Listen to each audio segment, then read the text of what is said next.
Welcome, welcome, welcome. Stop playing that sport because your exams are near. Have you said that to your child? Or are you thinking that you might have to say such a disheartening sentence to a child who is extremely passionate about sports?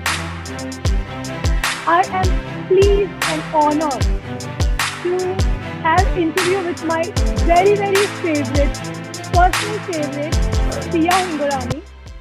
Sia Hingorani is a passionate sports person, highly meritorious student, and an extremely well behaved, disciplined, well groomed, and a very, very humble person.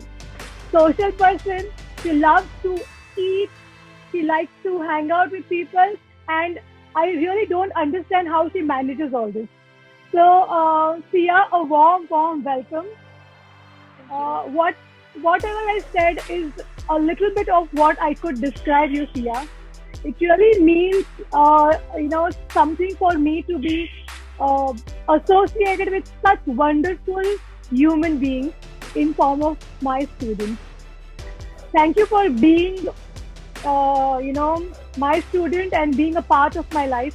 So, Sia, I want you to really introduce yourself with regards to what you are doing, then which school, what was your percentage in grade 10, and about your sports background. Please go ahead.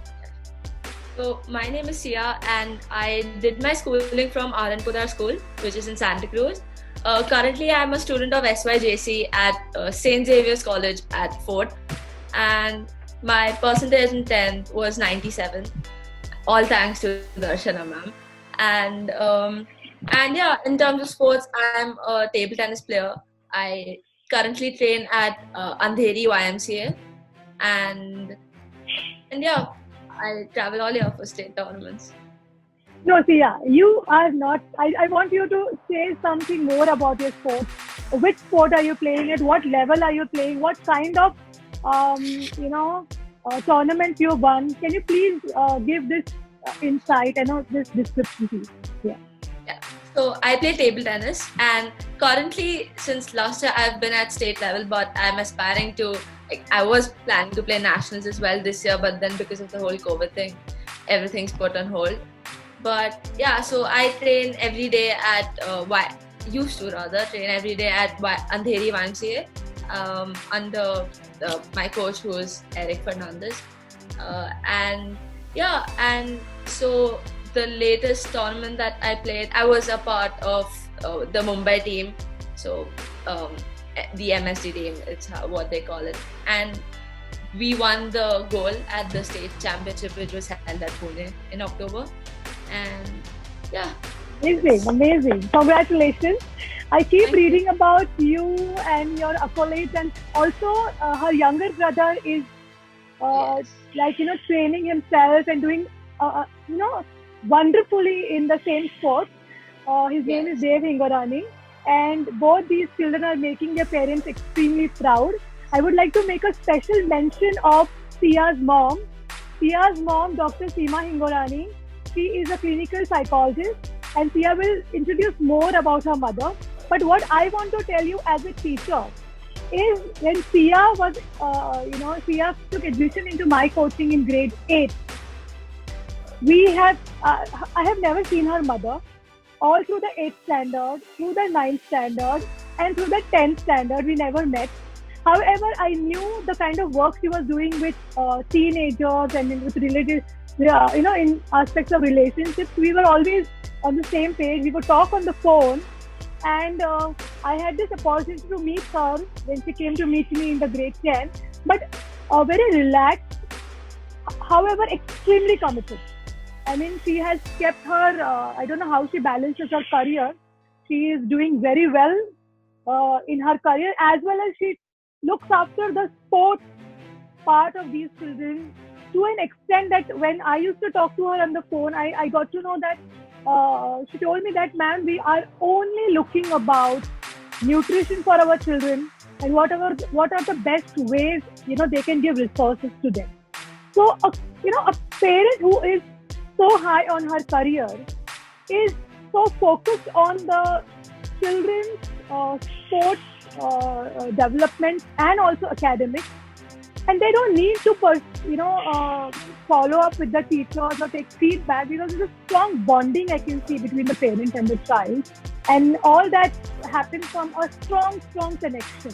So Sia, can you please introduce your mother? Yeah, sure. So she is a clinical psychologist and a trauma expert and an author as well, and she currently practices at Bandra, and yeah, she writes articles for a lot of papers almost every day. Like right now, if you just go over to her Instagram, you'll see like a lot of different sort of psychological topics covered and different sorts of papers. And and obviously she's a wonderful mother, extremely engaging with both my brother and I, and like she's the most supportive person in our entire family in terms of our sports. Like despite her career, she travels everywhere with my brother and I, and my brother even more so because he travels all over the country for nationals. So that's it. So Dev Hingorani is a national table tennis player. I mean, I cannot really explain and express how privileged I feel when I have such wonderful people in my life, and all the more because Seema Hingorani has introduced me to great resources, in terms of my learning, into mindfulness, and I mean, it just changed my life. It's just one word from somebody who is like having that authority to recommend people, and I can what I'm trying to find out, like how is it that she is managing such two strong-minded, extremely successful children, her career, and also managing academics. So I'm definitely going to get Seema Hingorani once, because I'm planning to have interviews also with parents. Okay, so these are super parents, and the best part is absolutely relaxed and confident and resourceful. So this interview is about Sia, so we will take forward into Sia, a sneak peek into Sia's life. So Sia, now that you've introduced yourself, I'm coming to the next question. That is, what has been your experience through your school years? Okay, I want you to tell me basically the middle school, that is until grade 10, when you have actual proper schooling. And was there times of struggle, or you enjoyed it? And also I want you to also mention to us how many hours of training you do per day, because you've not told us that. Yeah. What's the maximum and what's the minimum that you do? Yeah. So in terms of school, I think school was one of the best times of my life yet, whatever short life that I've lived. And I would look forward to going to school every day. Like if you see my 10th grade attendance report, I missed 3 days in the entire year, because and I know it's more to do with like the friends and the people, but it was just like especially like my class, our whole class just seemed so united. Our teachers were so engaging. They really spent a lot of time in building us as humans as well as students of the school. My class teacher in 9th grade, and who was also my English teacher in 10th grade, who has been my favorite teacher in school of all time. She Can you please name her? I want you to give her a credit. Yeah. Her name is Surabhi Jamal, and so she has been so supportive of everything that we've done in school, and she was a very good teacher. So all of this would make me want to go to school every day, and all the activities that I've done in school, it just made it a lot of fun for me. I mean, I never had any struggles in school. So can you please mention about your trainings? Yeah. So on college days, I would train. So I would get done with college at around 4, and then directly take a train to Andheri, and I'd finish training at around 8:45. So that would be at least 3.5 hours a day. And on holiday days, it would be from 7 to 11:30 in the morning, and then again from around 4:30 to 8:30 in the evening. So that's four So- 4 hours in the morning and 4 hours in the evening. So 8 hours on holiday. Yeah. And what about at the time of examinations? What do you do? So in the time of, so it would depend on the paper. So if it was like, at least in college, if it's like an English paper, then I would try my best to, postpone whatever studies I can do till late at night and first go play, because I really enjoy doing that, take my mind off things and then come back and study. But so during exams, I would be playing every day until the day before the exam. And Okay. if it was like a language paper, then I'd play on the day before the exam as well. Otherwise, only that one day where I wouldn't play. And then the moment the exam would get over, because usually the next day is also a holiday, I'd immediately go to play again, because it's like, yeah. You're looking forward to get back to your sport Yes. as soon. Sia, can you please tell us that what is the age when you started playing? I started playing pretty late actually. So I was 13 when I Oh, really? actually. So when you joined me, you were in grade 8. Is that the year you And started that's playing? when I just, yeah. So I joined you in 2016 and I started playing TT like properly in 2015. So yeah. Something. Oh, I was 12. Sorry, I was 12 when I played. yeah. started So must playing. be just started playing. Okay, but when you came to me, I was already under an impression that I'm teaching a sports person, because you had that thing where.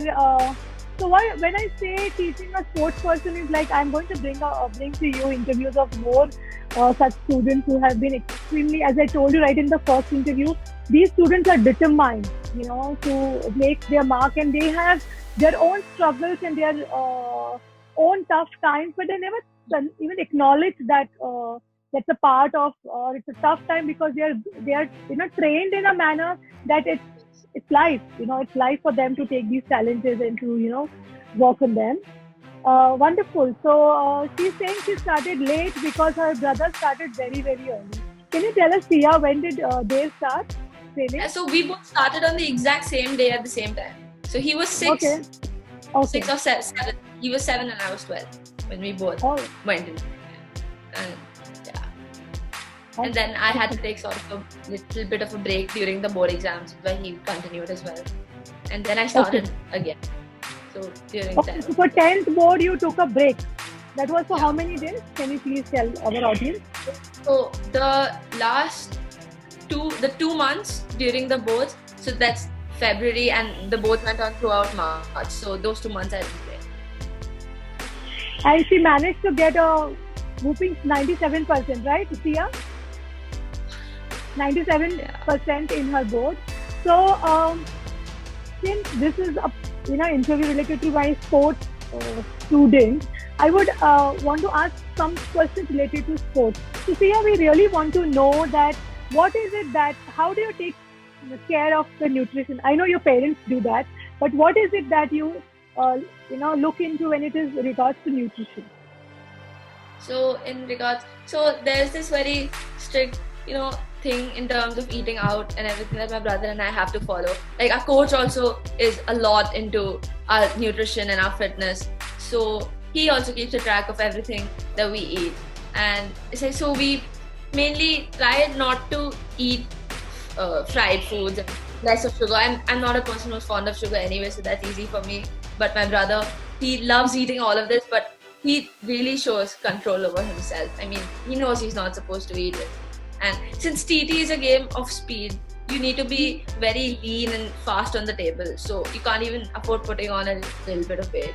So anything that you eat needs to be, less in terms of any fat content.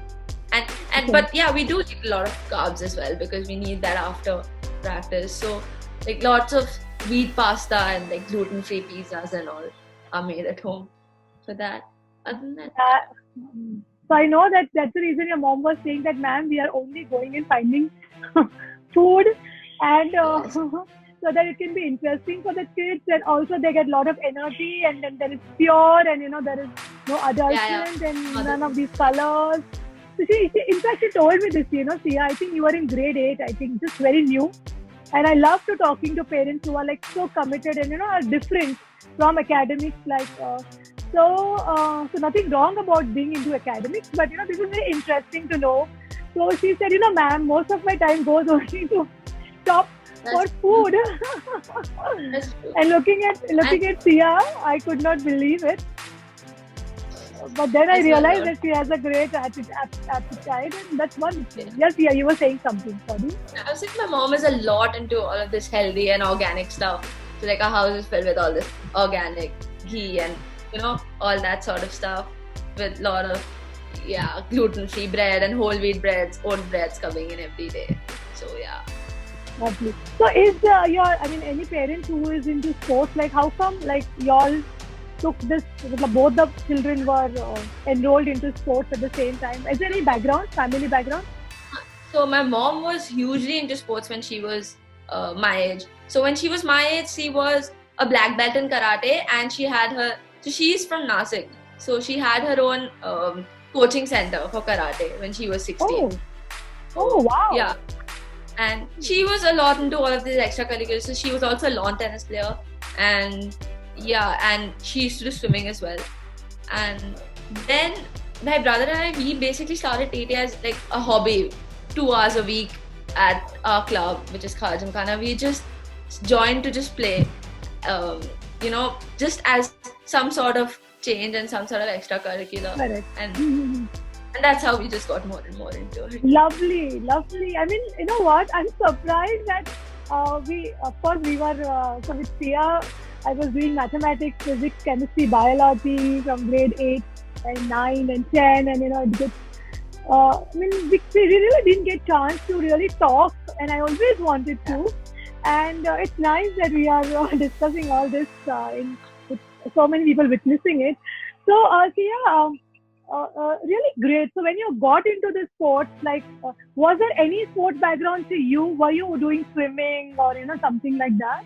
Because until 12, Yeah, so I was just I wasn't very much into any sport, but just how you send your kids for like once a week swimming classes and and dance. So I was just sort of doing stuff just as a weekly thing without any proper thinking into it.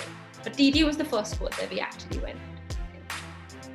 Sia, you know what? You're giving me such a relief.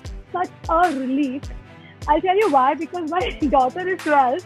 Okay, and you know that all this while I was busy into coaching, and I was really traveling that distance, and I've actually, you can say, I've ignored that bringing up of my child the way I wanted to, and that's the reason I took this break to work completely from home, and I'm really enjoying it. We are developing a great bonding. So she is doing swimming and dance. That is all. Until now, I really love the sport, training that children take, because they learn so much, and I can see that I'm so hopeful. So when I do this creative visualizations, and when I am like in gratitude for future, I always see my future. In my future, my daughter playing sports, we running together marathons. So I write those goals. That she's into fitness. So she's not into fitness, a completely laid back but super talented daughter I have, which don't need to go to a dance academy, because she has wonderful aptitude for dance and swimming. So I'm just keeping my fingers crossed that there's this scope. It's not late. Cool. Okay. So coming to some academic questions here, I know you need to. So when I asked Sia about this interview, she very promptly accepted, but said, "Ma'am, I have a training, and I need to be free for that. So can we have this shot?" So complete regard to her training. Nothing is more important than the training, and I really appreciate that. Thank you, Sia, for showing your commitment, and sometimes all the time. Sorry, it inspires me. Thank you. So very quickly, we are going to go through this, Sia. Which is your favorite school teacher and why? You told me your class teacher, but why so? Why? Because a lot of my teacher friends who are listening to this interview should learn. We are all learning. Like, what is a teacher will make do something? So she was like one of the only teachers who sort of looked at us as not students, but as somebody who was like, you know, mature, grown-up people who she could talk to as friends rather than students. And she never treated us like, you know, how sometimes some teachers are like very authoritative and very strict, and you know, they try to undermine a lot of students. She was like far from that, like complete opposite, and very, very engaging. She made sure that everybody in the class was, you know, participated, and they did too willingly. And she made sure nobody was left behind in, like, you know, what you call the race, like in terms of exams and everything. And everybody kept up with whatever was going on in class, and all in a very, you know, polite and gentle manner. And yeah, and she still checks on like this group, my friends and I, who are very friendly with her. She still checks on us at least, you know, once a month. And yeah, so the thing is, she joined our school when I was in 9th, so we were her first class in the school. So there's this sort of like that what she says, that we are like the sort of first people who she, you know, the first students of hers in that school. So there's always this sort of connection. Can you just repeat her name? It's Surabhi Jamal.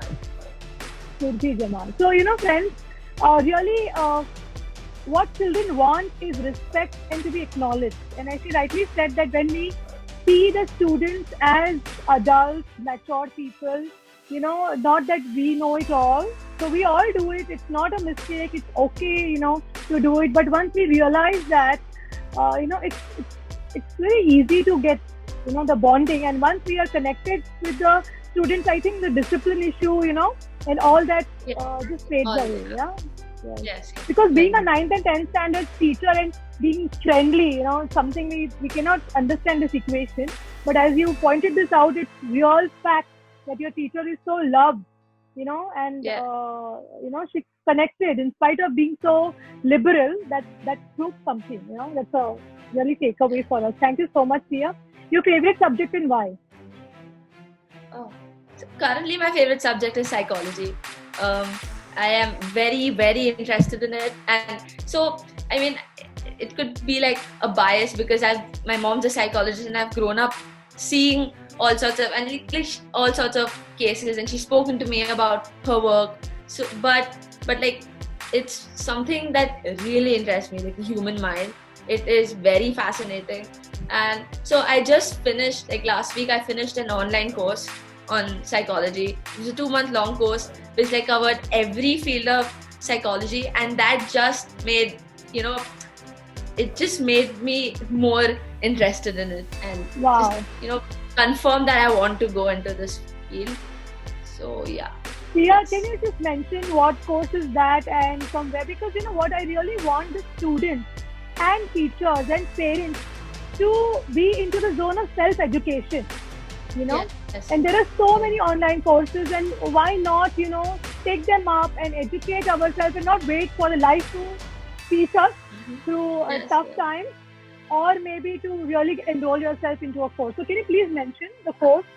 So it's called Introduction to Psychology, and it's a course by Yale University in the US, and it was through the website. So there's this very famous website called Coursera, which has got all sorts of courses. Absolutely. And they're all certified courses by all these Ivy League universities. So very nice. Thank you so much. In fact, do you know Dia Sen?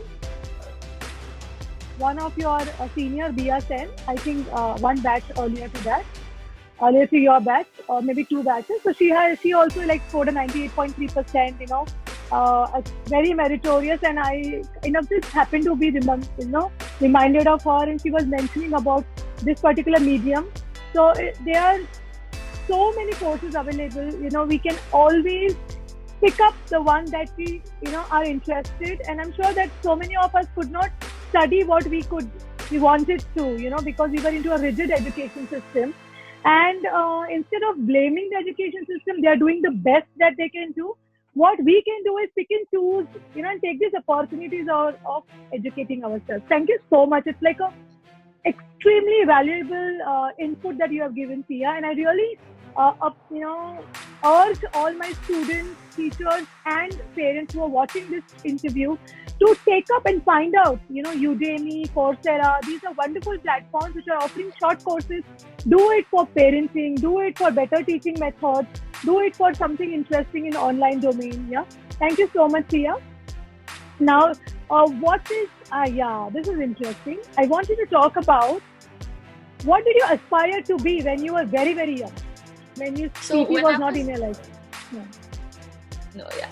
So when I was very, very young, so you could say like in junior KG and senior KG, anybody would ask me, I would just say I want to become a psychologist. And everybody would like, after your mother? I'm like, yeah.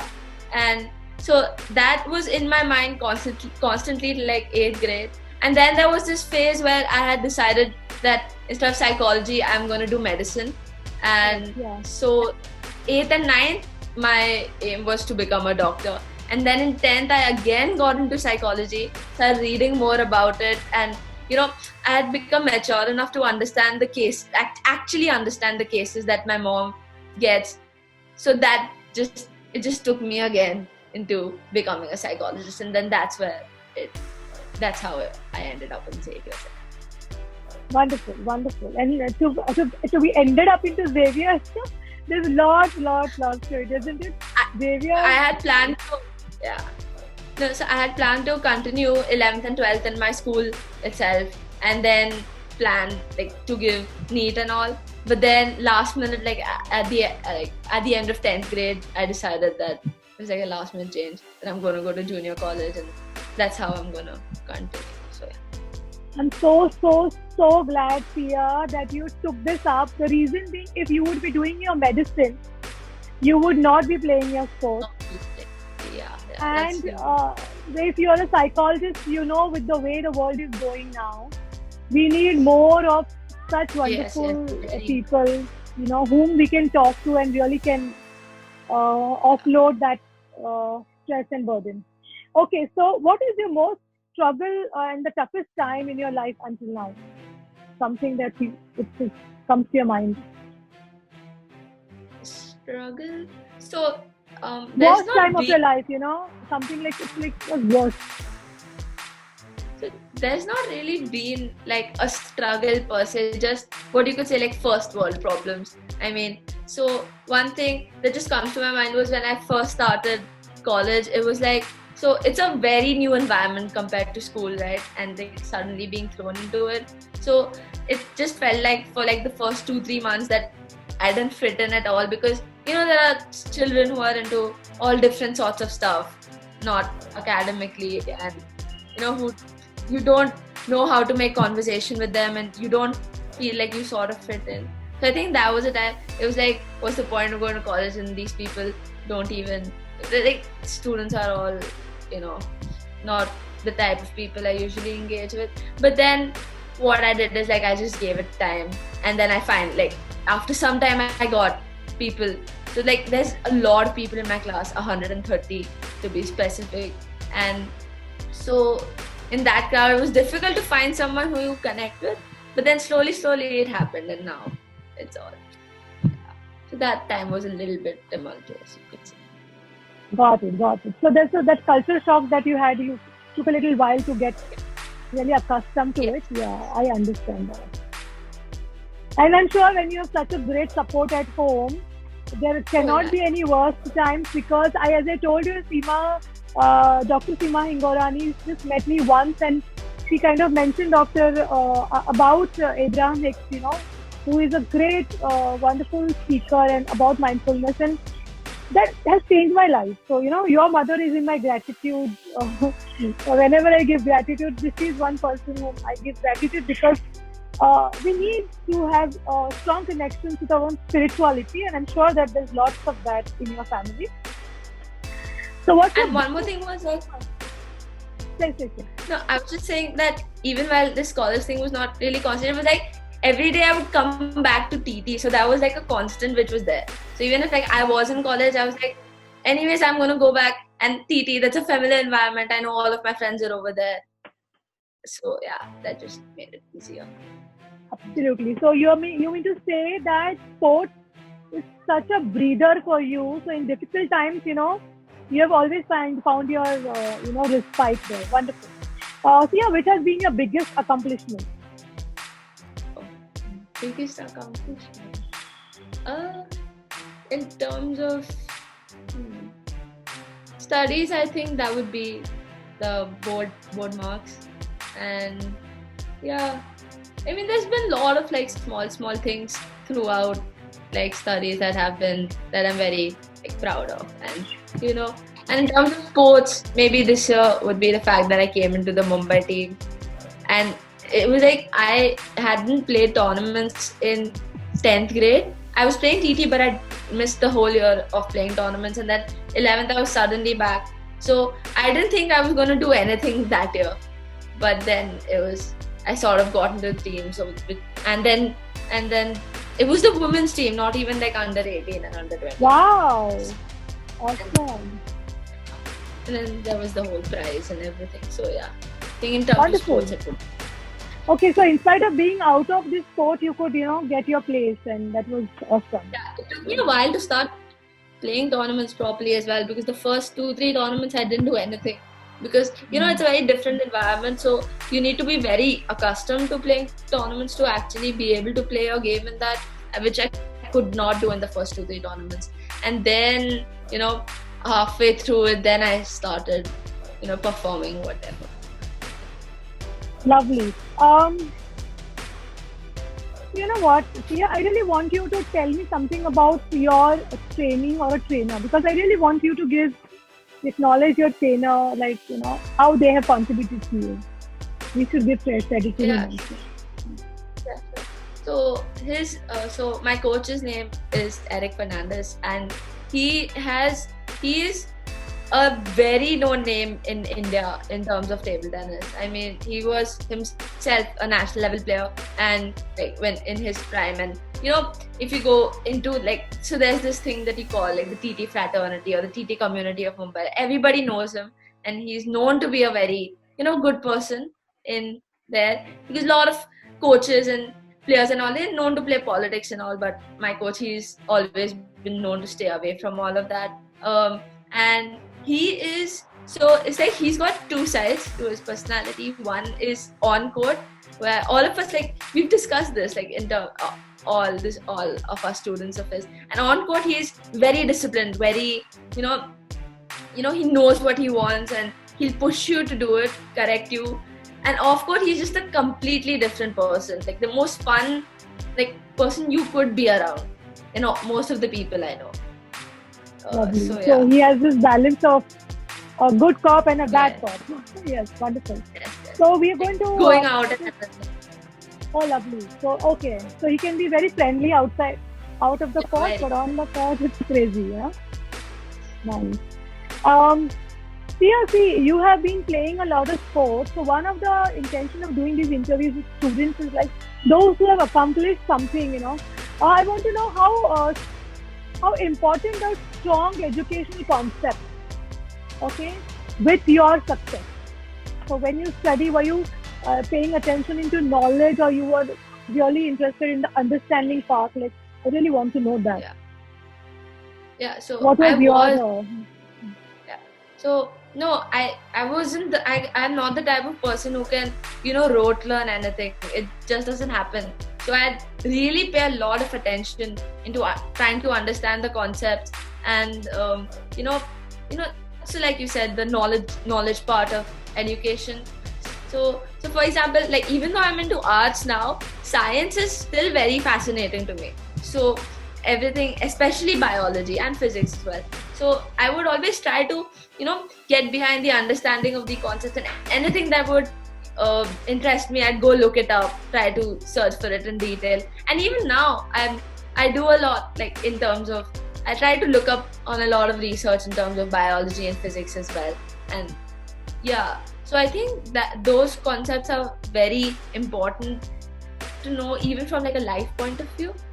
So it sort of gives you, like, when you're, and one more thing, it's just like a fun thing, like when you're looking at things and like you've understood like sort of the physics concept behind it, it just makes it more fascinating to look at the working of any particular device. Or even if you're talking about like stuff like there was this chapter in 10th, light, right? So if you look at a rainbow and all of that, so you know exactly what the working behind it is. It just makes you more and more, it just makes you more fascinating to you. So yeah. Wow. So what I understood, two things from your CM, and I want our audience also to make note of it. Firstly, she said that she would pay attention in class. So a lot of our students are going to coaching centers and they completely disregard what is happening in school. So there are toppers. Most of the toppers I know what they do is first place they understand in school. They pay attention in school. So what happens is that in a coaching there is a revision or reinforcement of whatever they have learned, and that is why the concepts are better understood. And second thing, Sia, I never really thought of this particular point of view, that you can really appreciate the happenings around you because you know the concept. As you rightly said, there is catching of light. When the sky turns orange in the evening, that's because of this longer wavelengths and the shorter wavelengths, and it's like amazing. So I don't want to get into technical aspect of it, but we definitely look at it. So yesterday, one of the WhatsApp message into our teachers group. So one of my friends sent a photo of the evening sky, and there was a physics teacher. She said, "Yeah, sketching of light at play." So so that's how it is. So we really understand the reason, and that's wonderful. So yeah, the next question I would like, just 2-3 minutes, and we're going to wind it up, so you can be on time for your training. Don't worry. Okay. So you have got great results in your board exams, and friends, I want to tell you that she would get great results in all the exams. I think 90% of the time she has got like 90% of marks or more than that, and that's casually I'm talking about. So Sia, what was your North Star? Like, what was that strategy that you always would have common in all your exams? So actually the conventional answer would be like I studied all throughout the year and practiced and everything, but that is not what happened. I am not the kind of person who can study everything, like especially in subjects like SST. I cannot study it like 1 week before the exam or 2 weeks before the exam or anything in advance. I'm usually the kind of person who will keep most of the stuff for one day before the exam, and then study all day and all night the day just before the exam. And I think that works for me because I just feel like I study much better and understand much better under that little bit of pressure that is there. So that's why you could say I was still playing TT like even 2 days before the exam, because I knew that the next day I can sit the whole day and study and finish it off. So I'm not the type of person who would, even if you could say, even for 10th standard, but 10th standard was much less because of your coaching and everything. So it was anyways ongoing throughout the year, all those tests and all that we had. Yeah. But other than that, I wouldn't study much beforehand. So yeah. Yeah, so in our coaching, we would do this, like keep children extremely engaged and busy. So the parents would sometimes complain that, "Ma'am, my child studies only science and math. What can I do?" So yeah.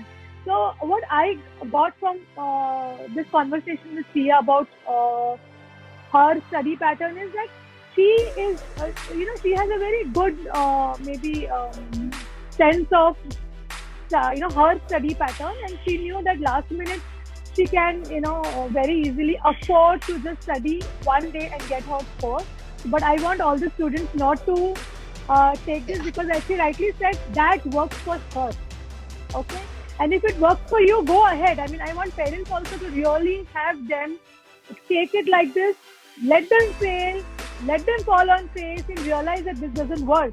So like same with my daughter, I can, when I'm training other children on WhatsApp, or on a Zoom session, I'm conducting a lot of free sessions, and she's not attending those sessions, though her classmates are attending it. But I want really parents, just want to communicate that we have to know what is their pattern and let them follow it. And especially those parents who are obsessed with their child's study, I will really want you to, take that back seat and see how they are performing, because this year we can really, experiment. It's not much happening in school. Let them take that responsibility. Let them fail. Let them feel. Be there. Stand by, but make them responsible.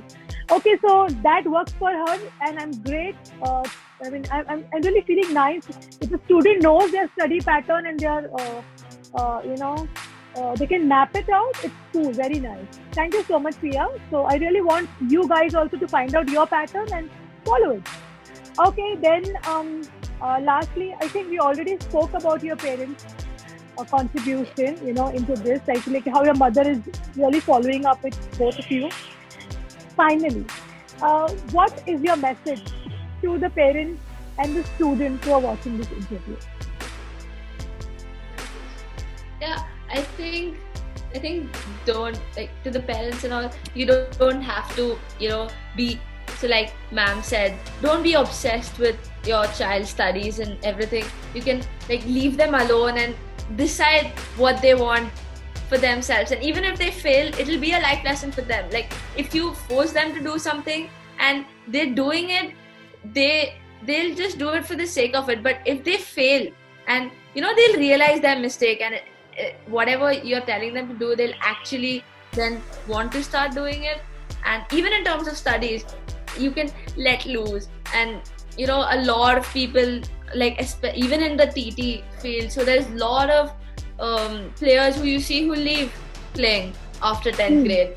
Why? Because parents are like, we should go more into studies or become, whatever, engineer and doctor. But that's not what should happen. If you should try to find different passions for your child or for yourself.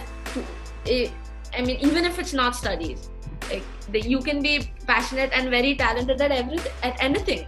And if you're good at it, then, like, you'll do good at it even. And yeah, so you should just do whatever you want. Oh, okay. Oh, lovely. So, that's really such an innocent, thought. I don't know whether you noticed that. She said that you also should follow your passion, not only your child. So your child should definitely follow the passion, but you should also see, and as I said, if you're good at it, you should just continue, right? And manage your studies. And I'm sure, Sia and all my friends who are listening to this, sports, develops the personality of a child like no one's business. It's like really doing great. And I have contacted a lot of my students who are doing their sports and really want them to come here and tell you and how they have evolved. So Sia is just in grade 12, and she is so mature, and I have always considered talking to her for getting some advice on certain things, that issues that if I have about my students or about my overall class related problems. So this is what is actually sports have done. So really very glad that Sia, you came here, you spent this time with us and shared your life with us. And I'm sure I'm going to invite Sia again when she can talk more about sports, because this is a limited time. And I'm sure we have just started this particular activity of getting our students on board, and we are basically talking about the education process.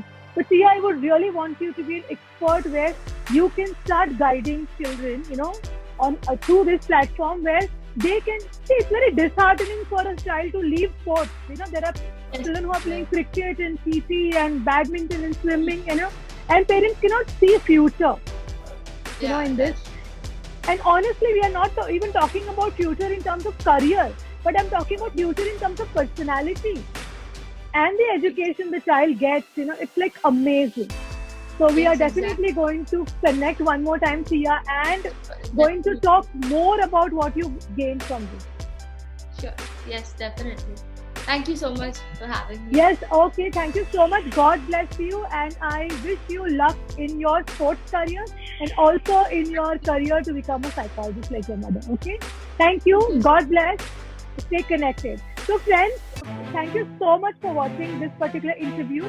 We are going to take interviews of students who are meritorious like Sia, average students who have challenges in their educational career and have done extremely well. I believe that every child is awesome. We are going to have interviews with parents, and we're also going to have interviews with experts in various fields. Thank you so much for watching this video. Do like, subscribe, and also share this with your contacts so that they can get a lot of insights and value from this interview. Thank you so much. Thank you, Sia.